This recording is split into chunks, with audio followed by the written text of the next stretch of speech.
صحیح بخاری کتاب غسل کا بیان باب اس بارے میں کہ ایک سا یا اسی طرح کسی چیز کے وزن بھر پانی سے غسل کرنا چاہیے۔ حدیث نمبر 252۔ ترجمہ۔ ہم سے عبداللہ بن محمد نے حدیث بیان کی۔ انہوں نے کہا کہ ہم سے یحییٰ بن آدم نے حدیث بیان کی۔ انہوں نے کہا ہم سے زہیر نے ابو اسحاق کے واسطے سے۔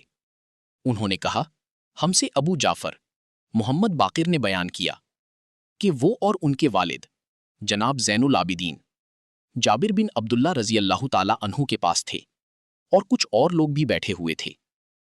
ان لوگوں نے آپ سے غسل کے بارے میں پوچھا تو آپ نے فرمایا کہ ایک سا کافی ہے۔ اس پر ایک شخص بولا یہ مجھے تو کافی نہ ہوگا۔ جابر رضی اللہ تعالی عنہ نے فرمایا کہ یہ ان کے لیے کافی ہوتا تھا جن کے بال تم سے زیادہ تھے اور جو تم سے بہتر تھے، یعنی رسول اللہ صلی اللہ علیہ وسلم۔ پھر جابر رضی اللہ تعالی عنہ نے صرف ایک کپڑا پہن کر ہمیں نماز پڑھائی۔